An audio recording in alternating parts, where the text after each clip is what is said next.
Hello दोस्तों, मैं मुकेश यादव आप सभी को अपने इस YouTube channel GS world wide पर हार्दिक स्वागत करता हूँ। अशोक ने अपने प्रथम है जो बृहद शिलालेख में लिखवाए कि पशु बलि का निंदा एवं सभी मानव मेरे संतान है। दूसरा है जो बृहद शिलालेख में मानव एवं पशुओं के लिए फ्री है जो आपको इलाज की व्यवस्था, निःशुल्क चिकित्सा की व्यवस्था किसमें में दूसरा में। तीसरा में कहते हैं कि प्रत्येक 5 वर्ष के अंतराल पर सभी अधिकारी राजकीय दौरा करेंगे और इसके लिए 2 प्रमुख अधिकारी की नियुक्ति किए, रज्जुक एवं युक्त अधिकारी। तो रज्जुक एवं युक्त अधिकारी ये है जो प्रत्येक है जो आपको 5 वर्ष के अंतराल पर राजकीय दौरा करेंगे ताकि मेरे जनता है जो किस हाल में है, सुख में है कि दुख में है। चौथा है जो आपको बृहद शिलालेख में लिखवाए कि मैं अशोक भेड़ी घोष को छोड़ करके धर्म घोष को है जो आपको घोषणा करता हूँ, यानी लड़ाई झगड़े के रास्ते पर अहिंसा के है जो रास्ते पर चलेंगे। लड़ाई झगड़ा को छोड़ करके, हिंसा को मार्ग को छोड़ करके अहिंसा के मार्ग पर चलेंगे, इसकी घोषणा चौथा में भेड़ी घोष को छोड़कर धम्म घोष की घोषणा की है। 5वां में कहते हैं धम्म महामातियों की नियुक्ति। 5वां में धम्म महामातियों की नियुक्ति। 6वां में कहते हैं आत्मनियंत्रण की शिक्षा एवं प्रशासनिक सुधारों का उल्लेख है। आत्मनियंत्रण की शिक्षा एवं प्रशासनिक सुधारों का उल्लेख 6वां में। 7वां में कहते हैं अशोक है जो आपको सभी धर्मों के प्रति एक दृष्टिकोण, सम्राट अशोक का सभी धर्म के प्रति एक दृष्टिकोण है। कोई इनके है जो आपको दृष्टिकोण में कोई छोटा बड़ा या किसी तरह का भेदभाव इनके नजर में नहीं है। अशोक के सभी धर्मों के प्रति एक दृष्टिकोण 6वां में। 7वां में। 8वां में कहते हैं कि बोध गया की यात्रा एवं बिहार यात्रा के स्थान पर धम्म की प्रतिपादन। बोध गया की यात्रा केमा है जो आपको बृहद शिलालेख में 8वां में, ये बार एग्जाम में पूछता है तो ध्यान रखेंगे। बोध गया की यात्रा केमा बृहद शिलालेख में 8वां में एवं बिहार यात्रा के स्थान पर धम्म यात्रा का प्रतिपादन किए। 9वां में कहा जाता है सच्ची भेंट, किसी से मिले तो सच्ची भेंट तथा सच्ची शिष्टाचार का उल्लेख किए हैं। 9वां में सच्ची भेंट एवं सच्ची शिष्टाचार। 10वां में कहते हैं कि राजा एवं ऊंचे अधिकारी हमेशा प्रजा के बारे में, सुख दुख के बारे में सोचेगा। राजा एवं ऊंचे अधिकारी हमेशा प्रजा के सुख दुख के बारे में सोचेगा 9वां में। 10वां में और 11 में कहते हैं धम्म की व्याख्यान। धम्म क्या है? तो सम्राट अशोक के अनुसार है जो कहा जाता है कि मानव धर्म ही धम्म है। मानव धर्म ही क्या है आपको? धर्म है। जिसके अनुसार कहा जाता है आपको कि मानव को है जो आपको बड़ों का आदर करे, बड़ों का आदर करे, छोटे के प्रति उचित व्यवहार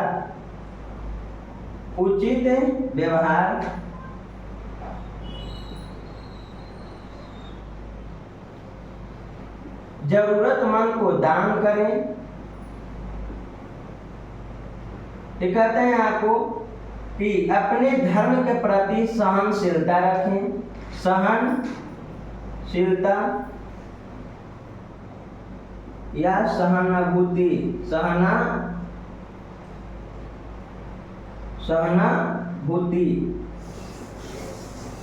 अपने धर्म के प्रति सहनशीलता या सहानुभूति रखें। क्लियर है? तक कहा जाता है आपको पवित्र जीवन जिए, पवित्र जीवन जीने की बात कहें। क्लियर है? तक तो ये सब है जो मानव धर्म से था। तो सम्राट अशोक के अनुसार धर्म कहा जाता है कि मानव धर्म ही आपको धर्म है, मानव धर्म ही धर्म है। केमा में आपको तो 11वां में कहते हैं ब्राह्मण में कहा जाता है स्त्री महामातियों की नियुक्ति एवं स्त्रियों के सभी बातों को है जो आदर करना। ब्राह्मण है जो बृहद शिलालेख में सम्राट अशोक की बात बोले, स्त्री महामातियों की नियुक्ति तथा स्त्रियों के सभी बातों का आदर करें।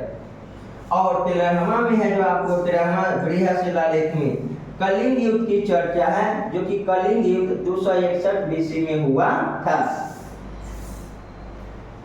और 14 बृहद शिलालेख में कहते हैं कि अशोक ने जनता को धार्मिक जीवन जीने की बात कही।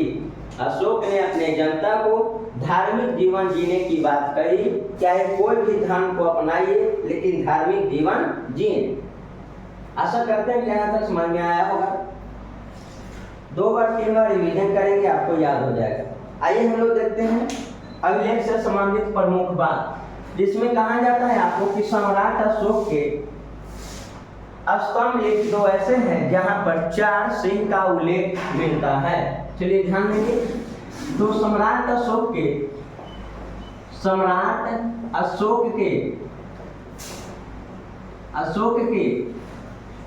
सांची का स्तंभ लेख एवं सारनाथ का स्तंभ लेख जहां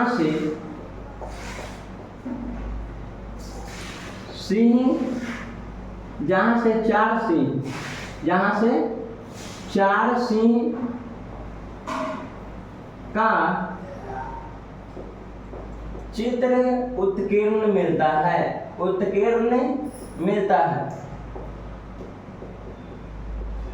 अब कहा जाता है सांची का स्तंभ लेख कहाँ ते है? मध्य प्रदेश के विदिशा में, मध्य प्रदेश के एमपी के विदिशा में। तो मध्य प्रदेश के विदिशा में है जो आपको सांची का स्तंभ लेख, और उत्तर प्रदेश के है जो कहा जाता है यूपी के है जो वाराणसी में। तो यूपी के वाराणसी में है जो सारनाथ का स्तंभ लेख, और मध्य प्रदेश के विदिशा में है जो सांची का स्तंभ लेख। विदिशा में कौन सा है आपको? सांची। और मध्य प्रदेश के है जो आपको विदिशा में सांची, और उत्तर प्रदेश के वाराणसी में है जो सारनाथ। क्लियर है तक? अलग कहा जाता है आपको कि सम्राट अशोक के सबसे लंबा स्तंभ लेख कौन है? स्तंभ लेख। तो सबसे लंबा स्तंभ लेख है आपको 7वां। कौन सा है? 7वां। और 7वां स्तंभ लेख का नाम है भाबरू या बैराग स्तंभ लेख। तो भाबरू या बैराग स्तंभ लेख यह जो अशोक के सबसे है जो लंबा स्तंभ लेख है, जो कि कहाँ स्थित है? ते राजस्थान में स्थित है। राजस्थान के है जो आपको जयपुर में, राजस्थान के जयपुर में भाबरू या बैराग का स्तंभ लेख अशोक के सबसे लंबा स्तंभ लेख है, जिसमें कहा जाता है आपको अशोक का नाम मिलता है। अशोक का नाम, तो अशोक का नाम है जो कहा जाता है आपको मागधो मिला है इसमें, मागधो। देवनाम प्रियदर्शी,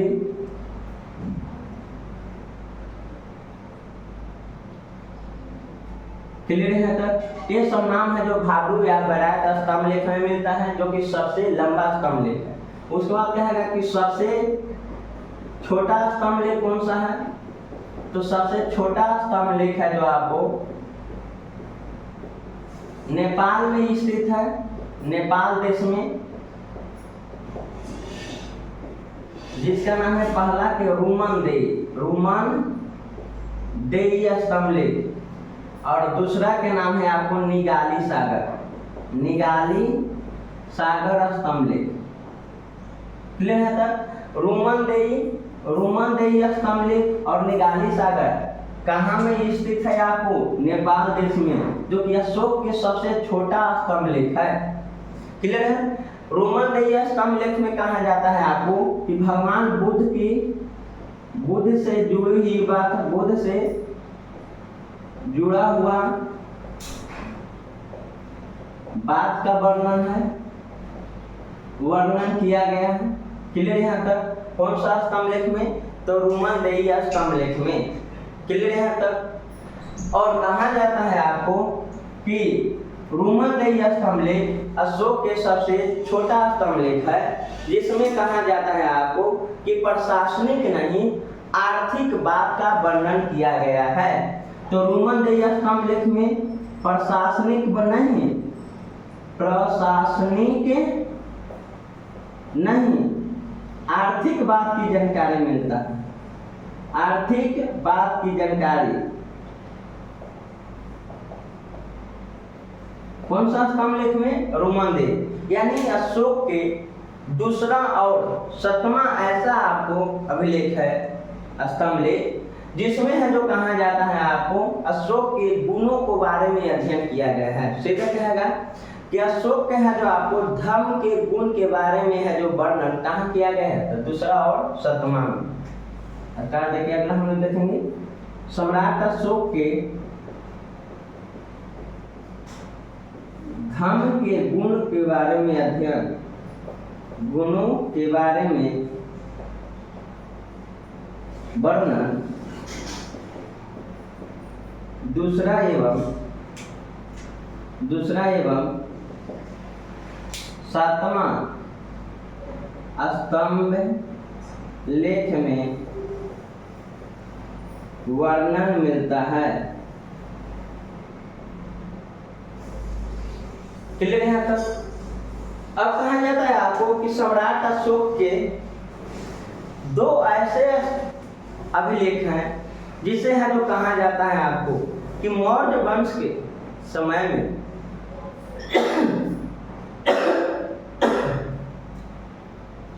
मौर्य वंश के समय में अकाल, सुखाड़ एवं प्राकृतिक जो आपदा आया था, उसमें है जो जनता के लिए राहत कार्य है जो चलाया गया था। इस बात की जानकारी अशोक के 2 है जो अभिलेख से मिलता है। पहला है जो आपको बांग्लादेश में मिलता है, बांग्लादेश। अब बांग्लादेश में कौन सा है जो आपको अभिलेख है? तो महास्थानिक से प्राप्त महास्थानिक से प्राप्त अभिलेख।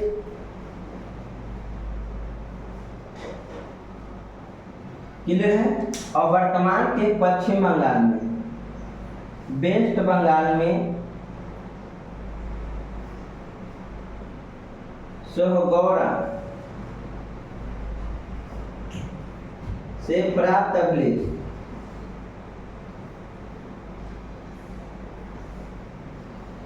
से पता चलता है कि मौर्य वंश के समय में अकाल, सुखाड़ एवं प्राकृतिक आपदा जो आया था, उस समय जनता के लिए राहत कार्य चलाया गया था। ये कौन है जो आपको अभिलेख से? तो बांग्लादेश में है जो आपको महास्थानिक जगह से प्राप्त अभिलेख, और पश्चिम बंगाल के सोहगौड़ा से है जो प्राप्त अभिलेख से पता चलता है कि मौर्य वंश के समय में, मौर्य काल में जनता के लिए राहत कार्य चलाए गए। क्लियर है? उसके बाद कहा जाता है सम्राट अशोक अपने शासनकाल में बहुत कुछ है जो कार्य किए, और इसके बाद है जो कहा जाता है कि सम्राट अशोक ने 84,000 स्तूपों का निर्माण किए थे बौद्ध धर्म के अनुसार। क्लियर है तक? तो सम्राट अशोक ने कितने स्तूप का निर्माण किए थे? 84,000 स्तूप का निर्माण किए थे। 84,000 स्तूप का निर्माण, क्योंकि 84,000 स्तूप का निर्माण सम्राट अशोक ने किए थे। ये बौद्ध धर्म के अनुसार है जो वर्णन किया गया है। उसके बाद कहा जाता है आपको कि बौद्ध धर्म के पतन के कारण पढ़ना है, और इसमें प्रमुख और शासक कौन कौन हुए, और इसमें है जो प्रशासनिक इकाई, सामाजिक, आर्थिक, राजनीतिक, ये सब के बारे में अध्ययन करना है, जो कि हम लोग अगले वीडियो में देखेंगे। आशा करते हैं कि यहाँ तक आपको समझ में आया होगा। नए व्यूवर चैनल को सब्सक्राइब करें, शेयर करें। जय हिंद, जय भारत। स्क्रीनशॉट लेना चाहते हैं ले लीजिए।